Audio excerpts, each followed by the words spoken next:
The signal from the void. Approx 770 words, third-person, basic English, suspenseful and engaging. The stars above Outpost 9 blinked quietly, like they had for thousands of years. Nothing unusual ever happened in this quiet sector of the Empire. Patrols came and went. Traders moved through. Boredom ruled the days. Captain Darrell stood on the command deck, sipping his usual bitter brew. The screens showed the same dull stretch of space. His crew ran standard checks, barely awake. Then everything changed. "Sir, something's wrong," said Jano, the young sensor officer. He squinted at his console.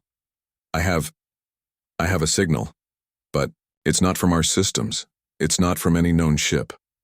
Darrell frowned and walked over. "Is it a pirate transmission?" Jano shook his head.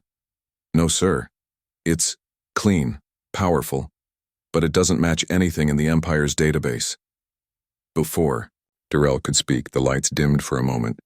The hum of the outpost generators flickered. Then it came. The long-range alert beacon lit up. A ship had just dropped out of FTL, less than 50 clicks from the station. "Put it on screen," Darrell ordered. The main screen lit up with the image of a massive black ship. No lights, no insignia, no signal ID, it just floated there, like it was waiting. Silence filled the room. Even the sound of the air vent seemed loud now. The ship didn't move. It didn't respond to hails. But every second it remained, pressure built in the crew's chest. "It's human," Jano whispered. "At least, it looks like something from old Earth records, but bigger, much bigger." Darrell's hands tightened around the edge of the console. Humanity had joined the galactic stage barely a century ago, but no one had seen them lately. Their last known activity was years back, then they vanished behind their borders. Yet here was a ship, larger than a battle cruiser, designed with terrifying precision. Its outer hull shimmered strangely, absorbing light like a black hole. There were no signs of engines, but the thing had just moved faster than anything Darrell had seen. Then the next shock came. "Sir," Jano's voice cracked. "It's locked on us, not with weapons, with scanners, deep scans." The crew froze. No one knew what it meant, but it didn't feel friendly. Darrell took a deep breath and opened a private comm to Central Command. "This is Outpost 9. We've got a contact. Unknown human ship, it's not answering. We're being scanned. Request immediate support." As soon as he ended the message, the power flickered again. The screen turned white for a second. Then the ship disappeared, vanished. No trace, no flash, no FTL trail, nothing. "Where did it go?" Darrell shouted. Jano stammered. I don't know, sir. It was there. Now, it's not. It's like it folded space." Panic spread across the crew. Moments later, a red message flashed on the emergency channel. Multiple Empire outposts were reporting the same thing. The same ship, the same scans, the same silence. And then came the final message. A coded one. From the deep core of the Empire's inner security. One line. "Alert all sectors. Do not engage the ship. Repeat, do not engage. Evacuate if possible. Do not provoke." The warning came too late. The galaxy had ignored humanity's silence for too long. Now, the silence was over. Whispers in the High Command. HFY Sci-Fi Story, Part 2 of 7. Third person. Simple, clear English. 770 words. In the center of the Galactic Empire, the High Command was in chaos. Inside the towering building of glass and stone, leaders from every sector gathered around a long black table. Large screens floated in the air, all showing the same terrifying image. The mysterious human ship, no name, no flag, no ID. Just a shape that haunted the stars. Commander Rel tapped his finger on the table. "This ship has now been seen at 17 different points across the Empire. It jumps without warning. It scans and vanishes. Our strongest detection. Systems can't even track it." General Varen stood up. He was older, his voice deep. "I told you decades ago, and we left Earth alone too long. We thought they were weak because they were quiet. But quiet doesn't mean powerless. Chancellor Mira spoke, her voice sharp. This is not just some scout. This is a threat. It appears where it wants. It ignores our fleets. It dares to scan our defenses. An advisor rushed in, holding a tablet. Another station just went dark, he said breathlessly. Outpost 12 in the Vacron belt, same ship, same pattern, scans, then silence. All power drained. No casualties, but the station is disabled. It's like they shut it off remotely. The room fell into a heavy silence. Rel's face darkened. Are we dealing with one ship, or more? Everyone looked at each other.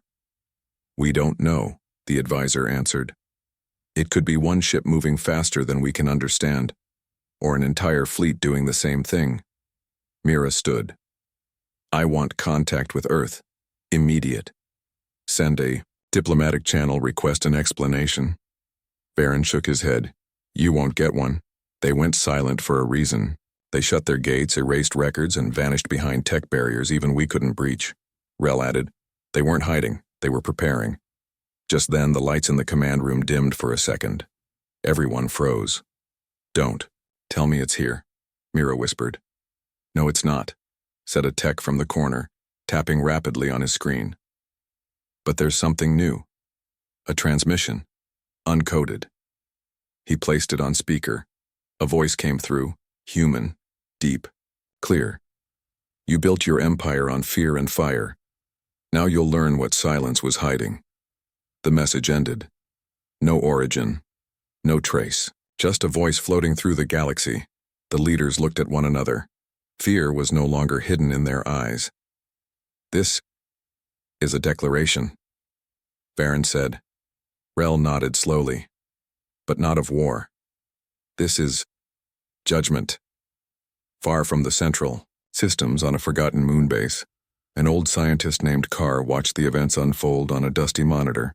He had once worked with humans before the split, back when Earth still traded and spoke with the stars.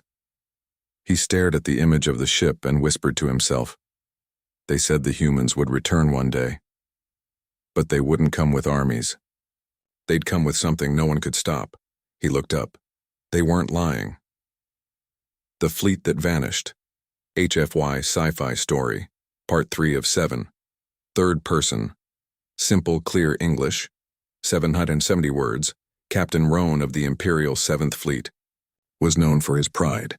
He believed no enemy could stand against the Empire's might. Not pirates, not rebels, not even old warlords. When the order came to intercept the mysterious human ship, he didn't hesitate. He smiled. Finally, something exciting. The 7th Fleet was huge. 20 capital ships, 50 cruisers, over 100 fighters. All armed with the best weapons the Empire could build. They were sent to the Malus Rift, where the ship had last appeared. Sensors showed nothing at first. Just empty space and static echoes. But then, like a shadow emerging from deep fog, the ship appeared.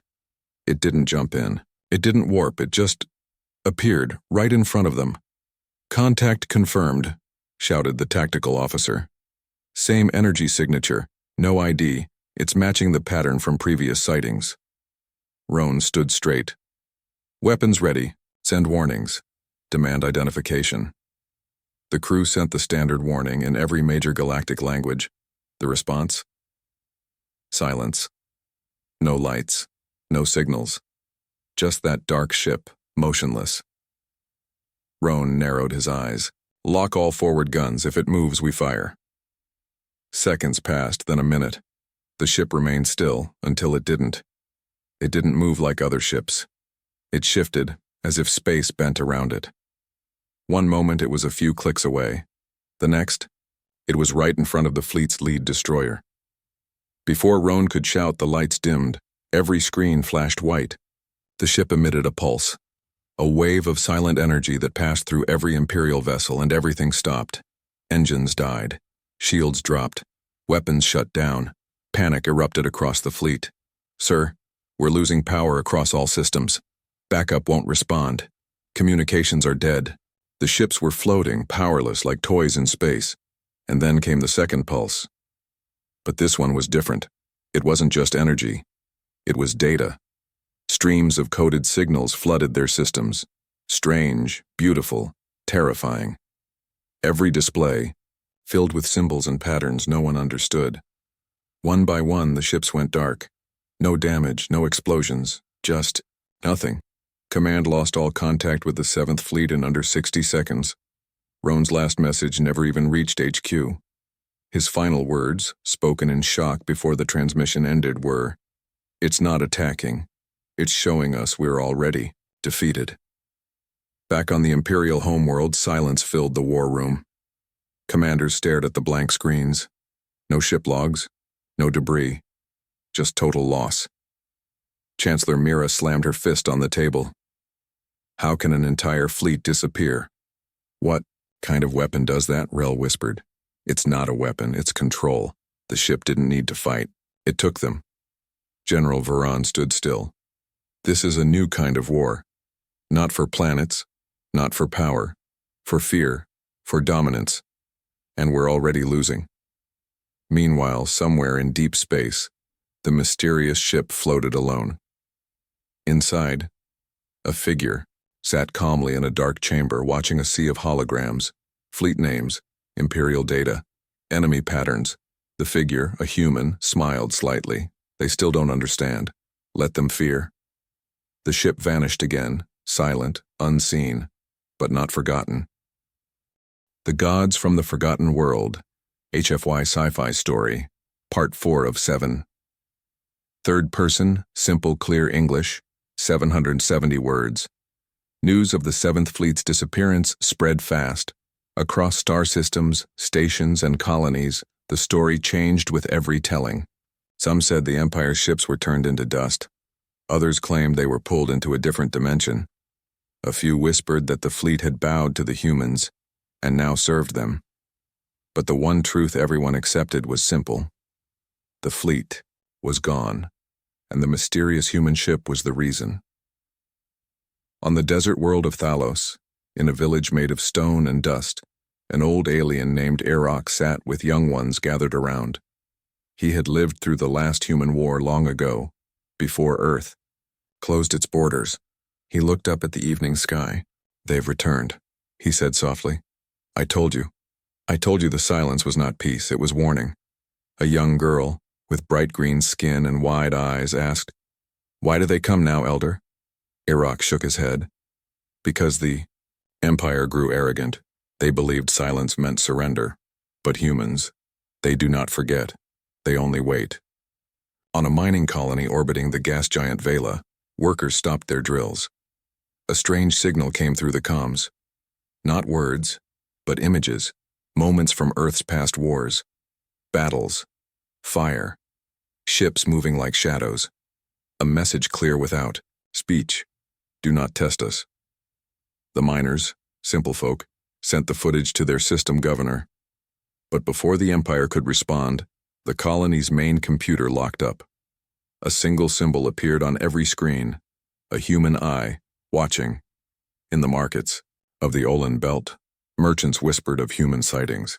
No one had actually seen a human, but tales spread of cloaked figures walking among crowds, gathering data, vanishing before guards arrived. One trader swore he sold a crystal to a human who didn't speak, only nodded. Another claimed he saw a black-gloved hand reach into a console and erase an entire security log with a touch. Fear was growing, not just among leaders but among the common species. But it wasn't only fear anymore. Some began to worship. In the shadowy slums of Gora Prime, a gang known as the Black Vultures painted murals, giant images of the human ship in glowing ink. Under each mural, they wrote the same message in every tongue. The Watchers have returned. In temples across the Outer Rim, strange prayers began, not to gods of old, but to them, the humans, the ones who came in silence, the ones who showed power without fire, the ones who looked and everything stopped. In the Empire's main council chamber, Mira watched all the reports flood in. "We are losing control of the story," said her assistant. "Everywhere we try to calm the public, new sightings pop up. They are turning into legends, myths, even deities." Mira stared at a screen. On it, a crude recording from a backwater moon showed a single human walking through a sandstorm. Tall, cloaked, silent. The footage cut out before the figure reached the camera. "Do you see what they're doing?" she whispered. "They don't need an army. They're turning fear into faith." Rel nodded slowly. "And once the people believe in them, the Empire becomes the villain." In deep space, on a hidden human ship, the crew watched the chaos unfold across thousands of channels. A woman with silver hair leaned over the main console. "All systems spreading as planned," she said. "Fear, doubt, belief, all taking root." Beside her, the man who spoke in Part 3 watched silently. "We never needed to fight them," he said. "They built their power on fear. Now we give it back, but sharper." He looked out the window. "Let the galaxy remember, Earth may go silent, but it never sleeps." The Empire strikes and fails. HFY Sci-Fi story, Part 5 of 7. Third person, simple, clear English.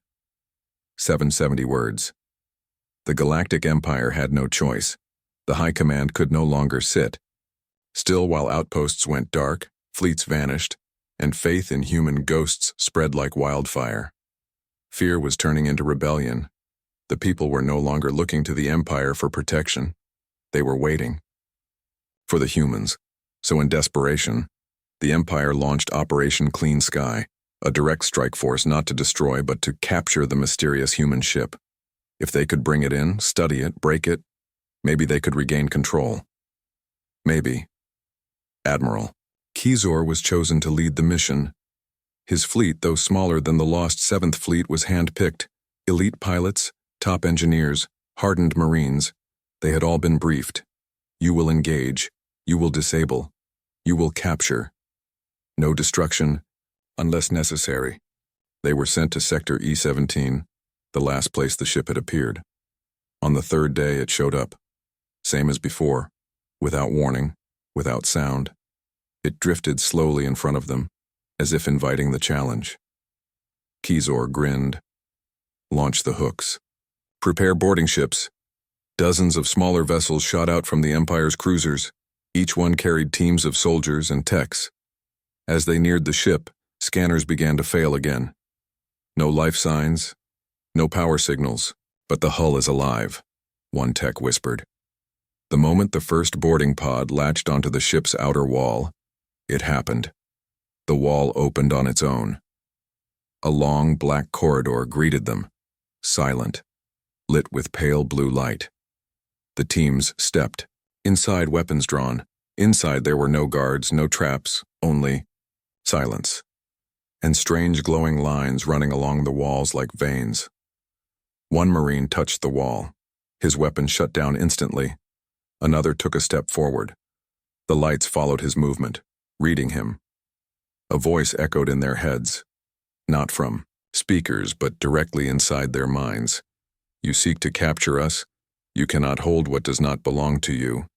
The teams turned to flee, but the corridor shifted. The walls closed. The floor changed. And then they were outside again, floating. In space, every boarding pod, every soldier, teleported out. Back in the command ship, alarms rang out. "Admiral, our teams have reappeared outside. No ships, just them, suits frozen, no brain activity. They weren't dead, but they weren't alive either. Just empty." Kezor's face went pale. Retreat. But it was too late. The human ship moved for the first time. It didn't fire weapons. It simply pulsed, one wave of gravity and energy that pushed the entire fleet backward like dust in the wind. Half the ships lost power. The rest turned and fled. And then the message came. To all Empire channels. It played once. Just one sentence. You were warned. This galaxy is no longer only yours. Back at Imperial Command, Mira's face was stone cold. "We've lost Kezor's entire force. He's alive, but broken. He keeps repeating the word empty over and over again." Rel leaned forward. "They're not just stronger than us. They're beyond us. What we see as science, they use like breath." Farron stood silent in the corner. "They could destroy us any time, but they don't." "Why?" No one answered. In deep space on the human ship, the silver-haired woman watched a screen with Kezor's face on loop, eyes wide, lips trembling. They wanted a show of strength, she said. Now the Empire understands. The man beside her nodded. Let them think this is over. The real message is coming. He turned to the stars. And it won't be quiet. The message Earth never expected. HFY Sci-Fi Story Part 6 of 7. Third person, simple basic English, 770 words. In a quiet bunker deep beneath the surface of Terra Prime, Earth's new home after old Earth was left behind, an alert flashed red, incoming transmission, priority 1. Origin, Galactic Empire. The room buzzed with tension. Only a few humans were allowed here, veterans, tacticians, scientists. Their leader, an older man with sharp eyes, walked to the screen. He frowned. Play it. The message began. It wasn't a threat. It wasn't a demand. It was a plea. This is Chancellor Mira of the Galactic Empire. Her voice began, shaky but clear. I speak not as a ruler, but as a survivor. You have made your strength known. You have shown us we were wrong. We beg you to stop. She paused, then added, There are many who follow you now, not out of fear, but out of belief. Your silence became prophecy. Your return became legend, but not all believe in peace. Her voice grew heavier. A new group within the Empire, a faction called the Iron Clawed, has formed. They want full war. They are building a weapon to strike your kind, something meant to break your laws of space. Mira's eyes lowered. I am sending this message in secret. If they learn of it, I will be removed. Maybe worse. But I'd rather die trying to stop a war than live watching billions burn. The message ended. The room in Terra Prime fell into silence. The silver-haired woman from the mysterious ship, now standing before the Earth Command Council, folded her arms. They finally speak, she said. But too late? One of the council members leaned forward. If this weapon exists, it must be stopped. We don't need more chaos. That's not why we returned. The older man at the center, the mission director, nodded. We sent ships not for war but for balance, to remind the galaxy we are still here, still watching. But we never wanted to destroy. He looked at the map of the galaxy, where red dots marked recent attacks and blue circles marked new followers who had broken away from the Empire. This new faction, they'll force a final war if we let them. On the edge of Imperial space, the Iron Claw moved in secret. Inside an asteroid base, dozens of engineers and warlords worked on something they called the Piercer, a giant weapon designed to tear, open space-time and strike Earth directly. They didn't care about peace. They didn't care about diplomacy. They only cared about control. We let the humans grow in the shadows, said the Iron Claw's leader, a cold-faced general. Now, we break them. A scientist nearby warned, we still don't understand how their ship moves. We may not survive the backlash. The general smiled. Then we die trying. Back on Terra Prime, a decision was made. The mysterious ship, the one that had appeared across the galaxy, would make one final journey. But this time, it wouldn't come in silence. It would arrive at the heart of the Empire, with a message, with a choice. In the human ship's command room, the silver-haired woman placed her hand on a console. Blue light wrapped around her fingers. She looked at the man beside her, the one who had spoken to the Empire in the first warning. Ready? She asked. He gave a small nod. We show them truth, he said. And if they still choose war? His eyes darkened. We end it. The choice that shook the stars.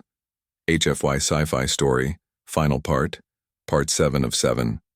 Third person, simple English. 770 words.